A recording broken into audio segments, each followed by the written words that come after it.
For having me here and a great session that we've just had before.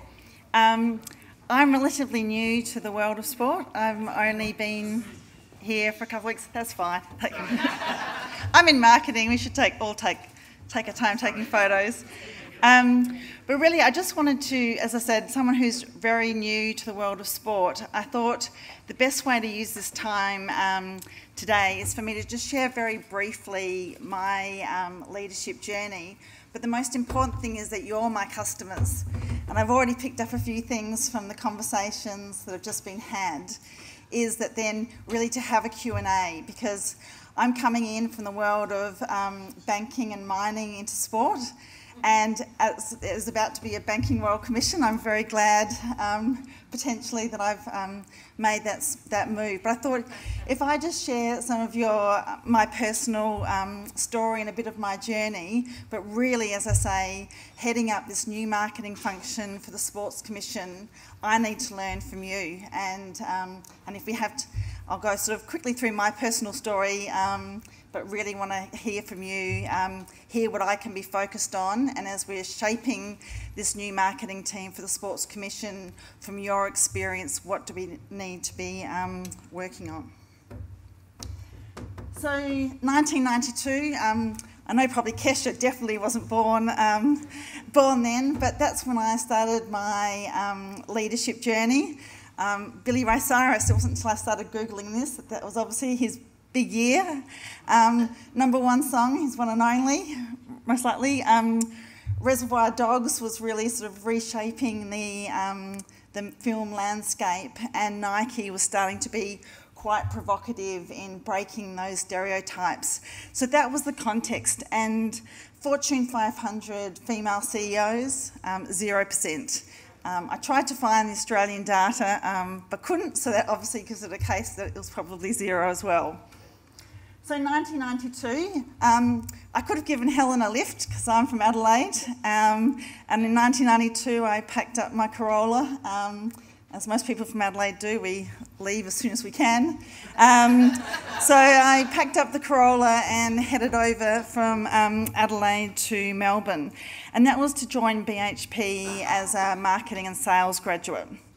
And realistically, whilst the stories of some of those of inclusion and diversity are certainly nothing that I've experienced, landing at BHP as a female sales exec, when the only thing I'd sold was really chambray shirts at Sports Girl, Rundle Mall, up until that time, was actually quite confronting.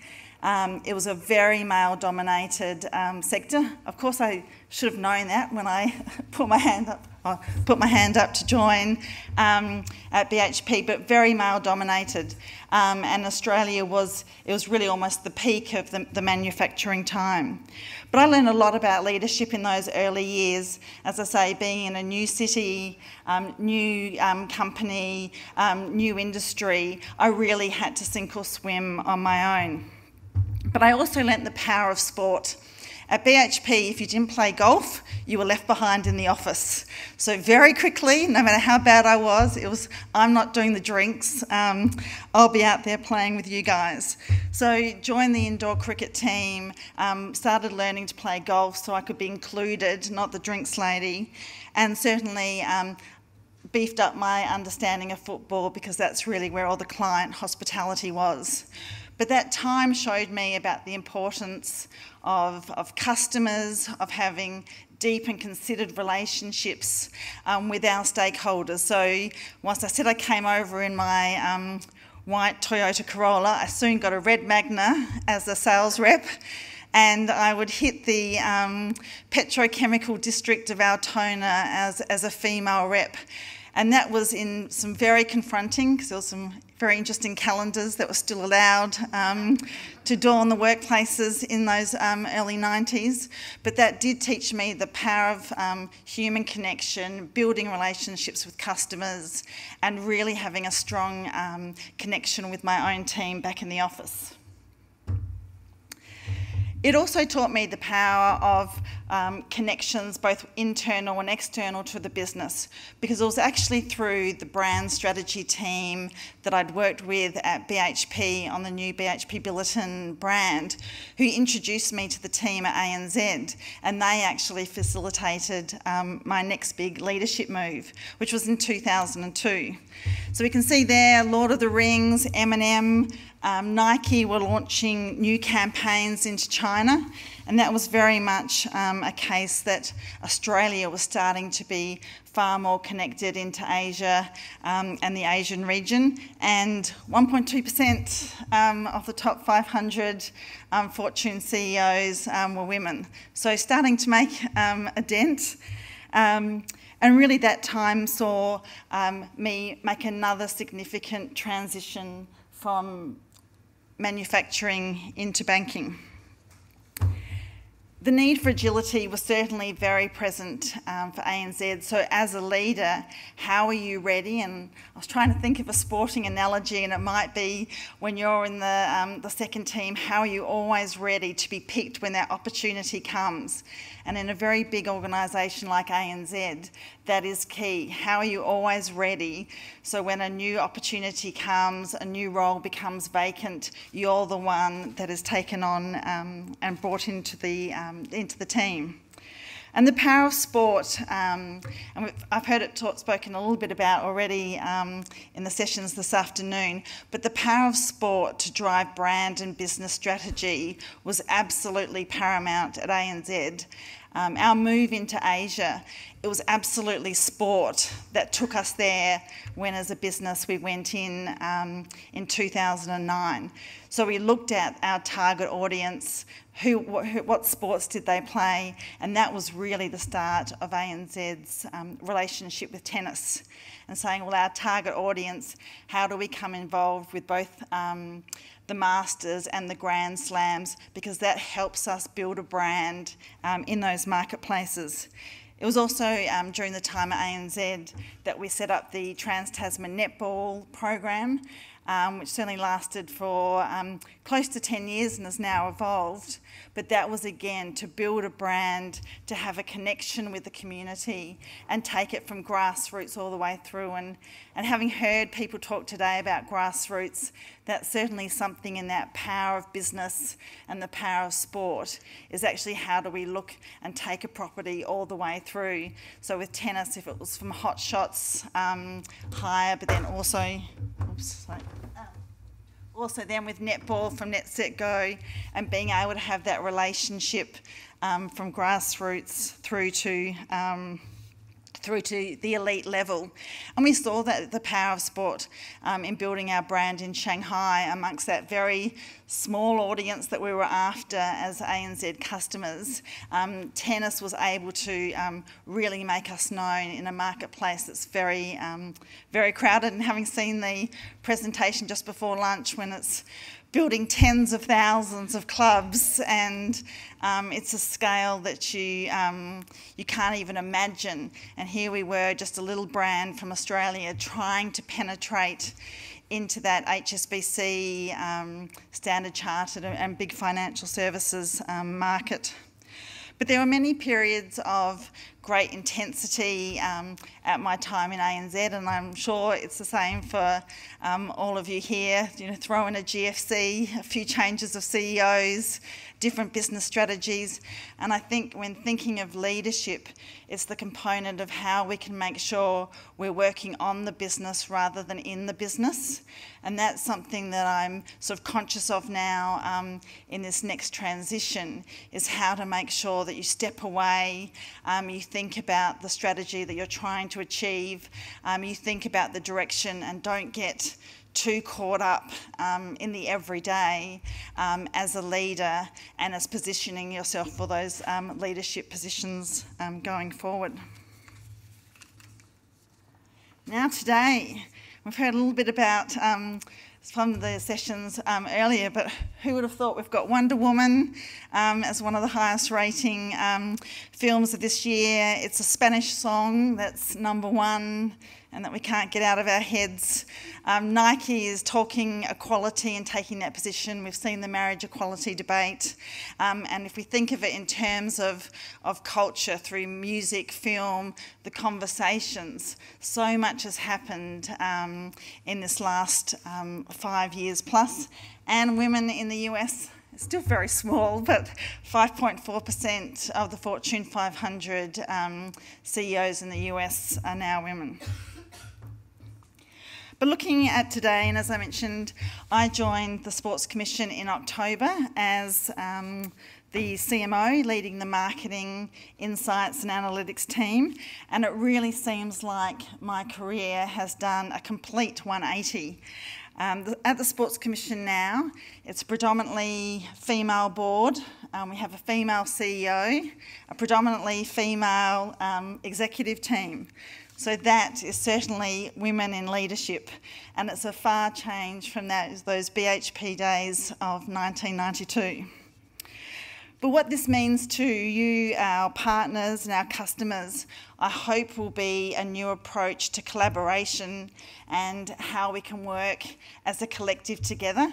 I think as Angela was saying, you know, it's not one gender versus the other, one ethnicity versus another, but how do we have complementary skills?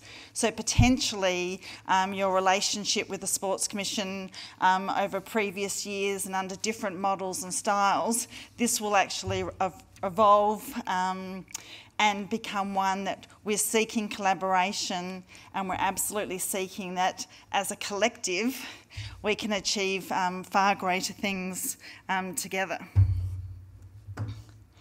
And when I look at what I've talked to you around the importance of connection and collaboration, for the W League and the Matildas, this feels like a really exciting tipping point. And as I say, I'm a 6 weeks in sports sector person, but even watching the game last night, it just feels like you're at the cusp of something very exciting.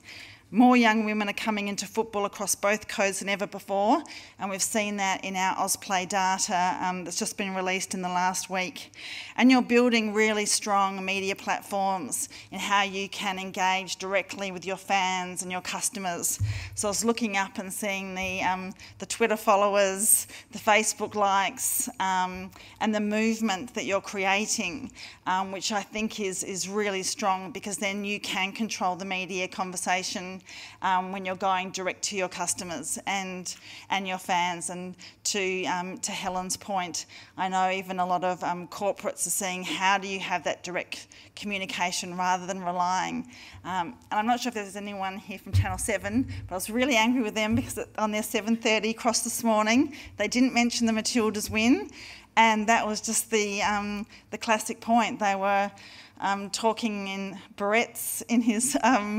had every other combination of sport in, admittedly, it's only got a few minutes, but it's like, gosh, why didn't you have the Matildas there? But I certainly believe that if we work as a collective, if I can get your thoughts, get your ideas, we can absolutely have that grassroots impact that we're all seeking. We talked about a little bit about leadership and the components of women and grassroots today. And as we look to the next generation of women leaders, I look to my 14-year-old daughter. And so I don't think I'm quite as bad a mum as I don't think I'm probably more the softie than the tyrant. But she attends an all-girls school here in Melbourne, and the school's motto is, I can, I will. That is slightly challenging as a parent of a 14-year-old, but in the spirit of this presentation, I will say I'm embracing it. But her school is determined to nurture world-ready women, our next generation of women leaders, and in their school culture, sport is an imperative. The cues to join the rowing team, the cues to be in the netball team. You know, I have the GSV, soccer and football, but sport is what sets these girls apart and sets them as leaders. But perhaps as we gather here today, it's more likely a case of we can and we will. And I know that the Sports Commission is very excited as to what the future holds for women's football and women in leadership, and we're certainly very keen to work with everyone here today. And just got a quick video.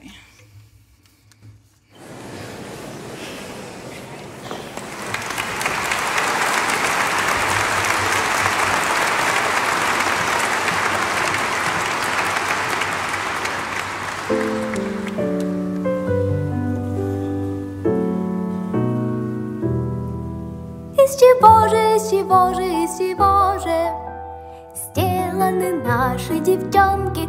Ла-ла-ла-ла-ла-ла-ла-ла-ла-ла-ла.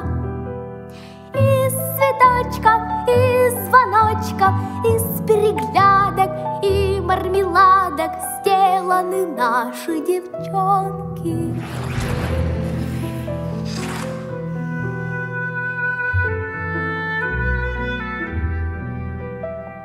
Из железа, из стремлений, из самоотдачи, из сражений сделаны наши девчонки. Из упорства, из красы, которой гордится вся нация, сделаны наши девчонки. Из синяков и тумаков, из отваги сжатых кулаков, из независимости и мастерства, из страсти и сердца и достоинства, из воли крепче Кремля, из силы и огня, из свободы от чужих мнений, из свершений и достижений сделаны наши девчонки.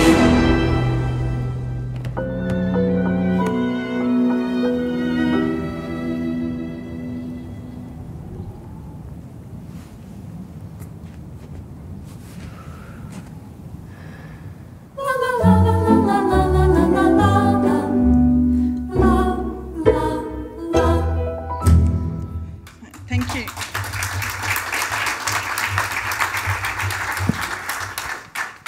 Yeah, thank you very much indeed, Louise. If anyone has questions for Louise, please raise your hand. And as she intimated, she's not been on the roll a terribly long time, so I think if you have any feedback on perhaps what people need, what clubs need, what everyone needs. And particularly as we're shaping up and looking at the National Sport Plan and components that will be delivered next year. Thank you, Louise.